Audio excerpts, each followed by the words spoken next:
کیس احساسی برات سورپرایز داره. بیا ببینیم که این سورپرایز چیه. درود بر شما، خوش اومدیم به فالستان. الهی که حال دل همتون عالی باشه. بچه اومدیم با یه انرژی خانی که کیس احساسی سورپرایز داره. سورپرایزش چی هستش؟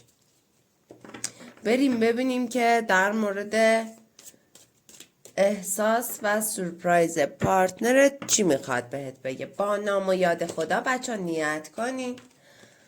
اسم کیس احساسیتون رو چند بار تو ذهنتون تکرار کنین تا انرژیش رو کارت های ما بیفته.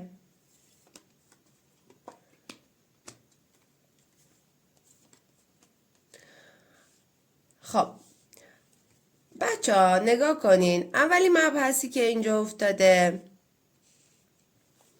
داره میگه که این کیس احساسی خب یه مقدار حالا شاید مشکلات خانوادگی داشته، به هم ریختگی داشته، ولی خب از این مشکلات بیرون اومده.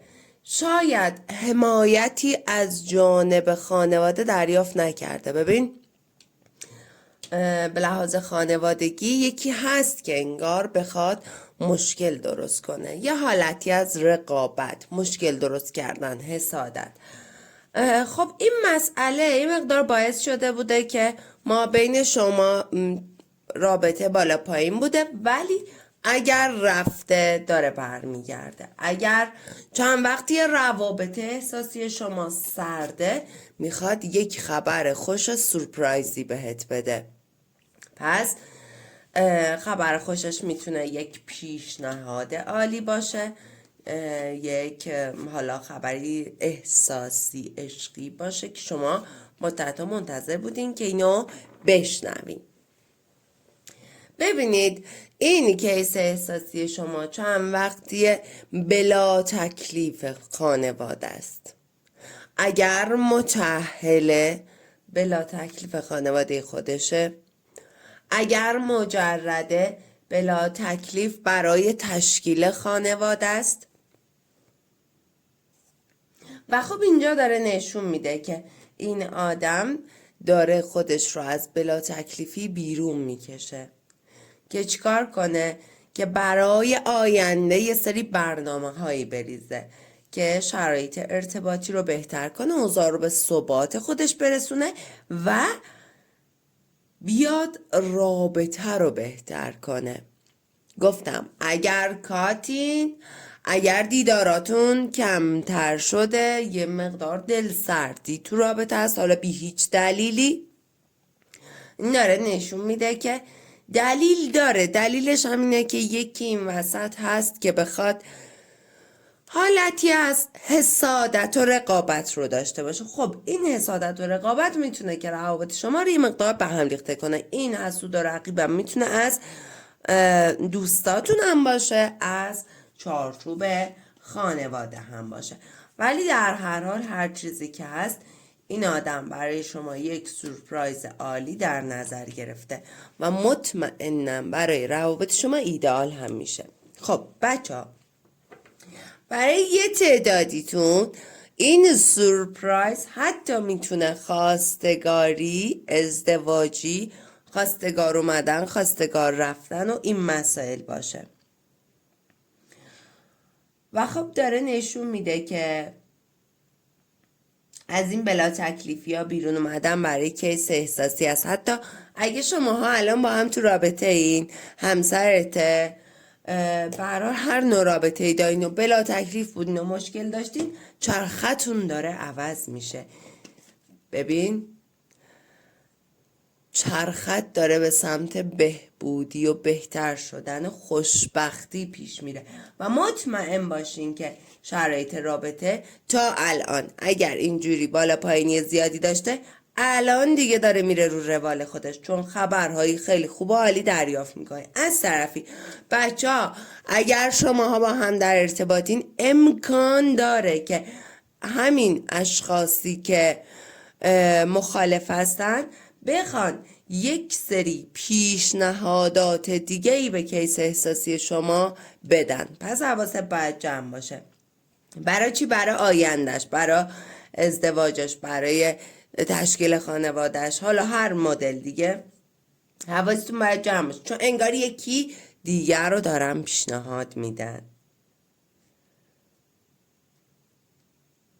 ولی چیزی که اینجا نشون داده، این پارتنر شما با هر کسی وارد ارتباط نمیشه، دلش نمیخواد با هر کسی ازدواج بکنه. به خاطر همین اینجا داره نشون میده که ثبات رابطه شما دست خود پارتنرتون هست.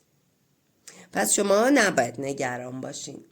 اگر رفته داره برمیگرده، شرایط ارتباطی رو ایدئال میکنه.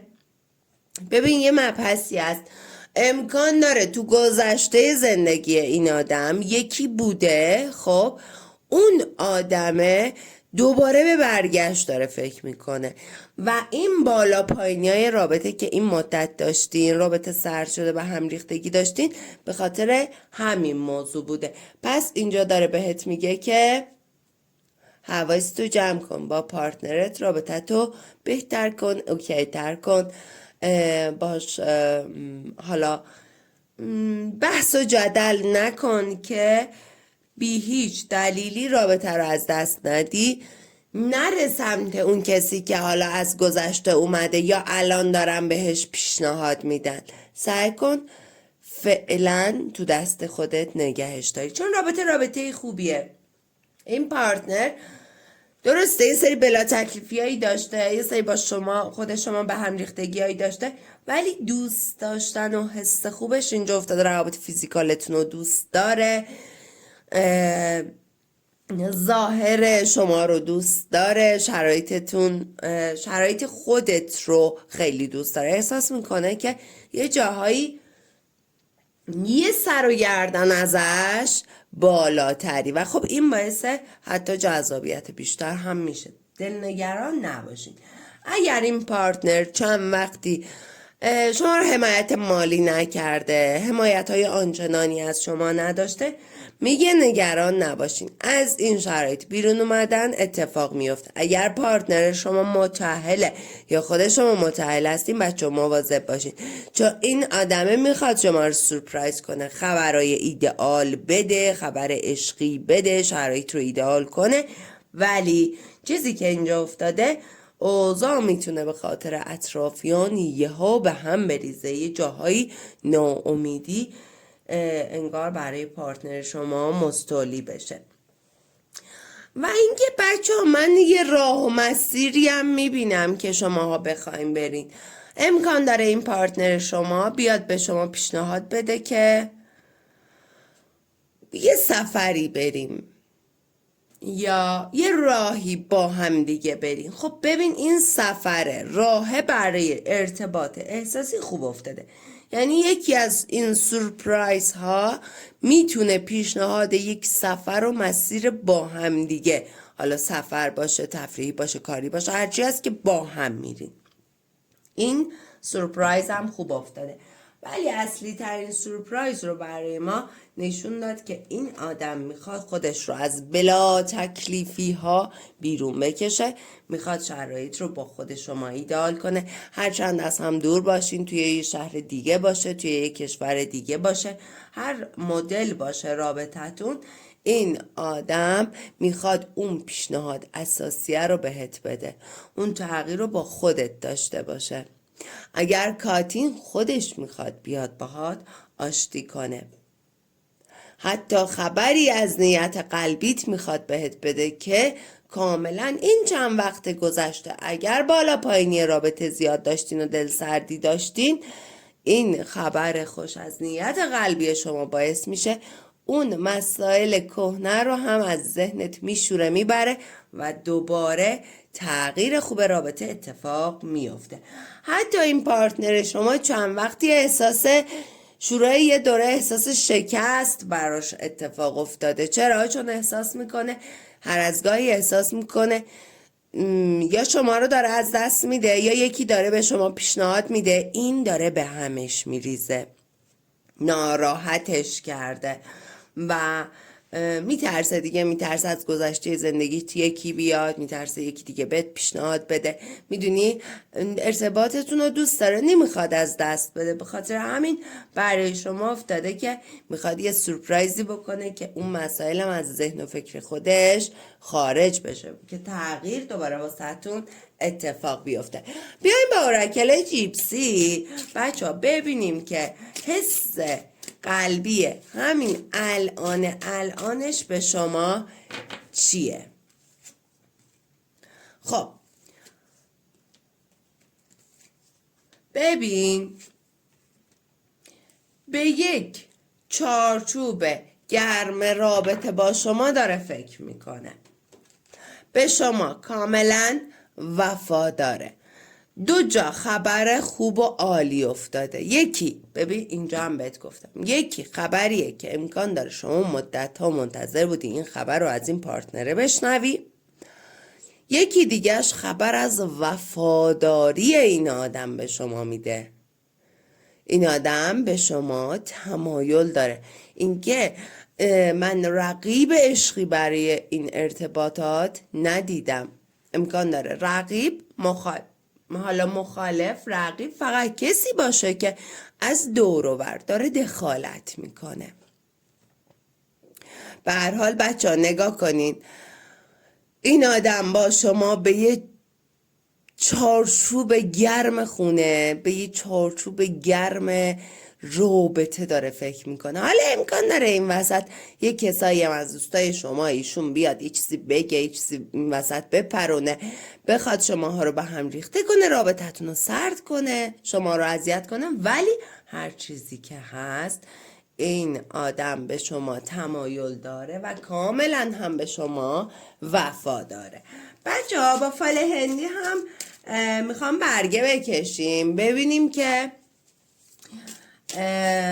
روابطی که دو طرفه هستن، او مای گاد، اولین این کارت خودشون افتادن، من بخونم ببینم چیه. اولین اتفاقی که میخواد بیفته چیه؟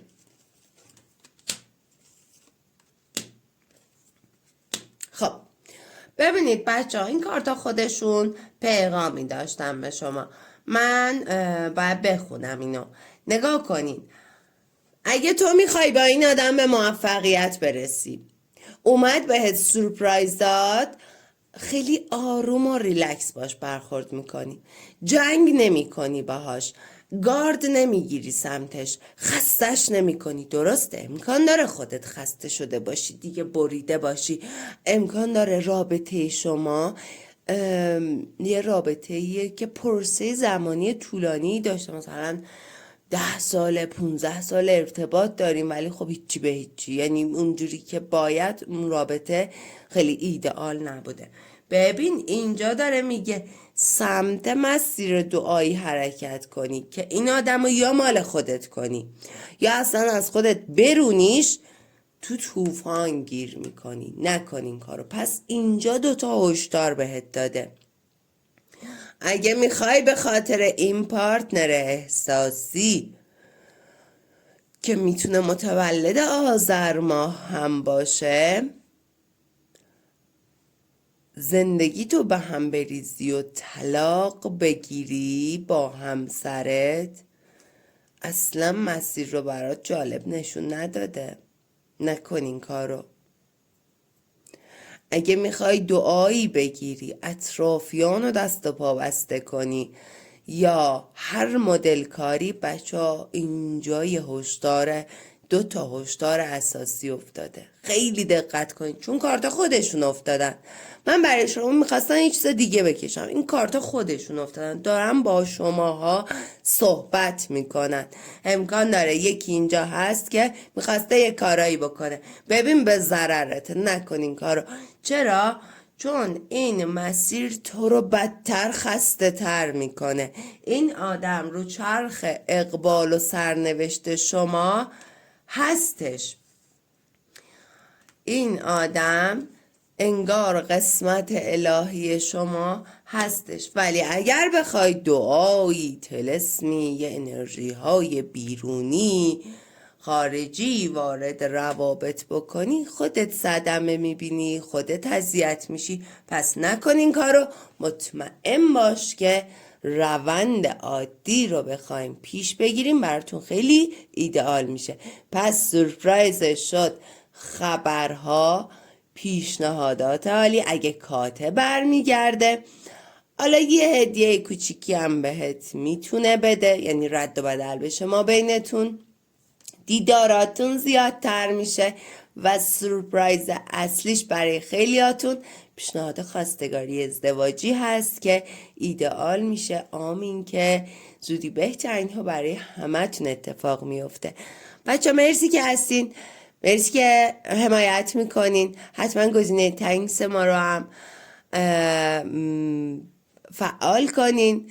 دوستتون دارم. هر انرژی خانی خاصی مد نظرتون بود بنویسین، براتون اوکی میکنم. عاشقتونم.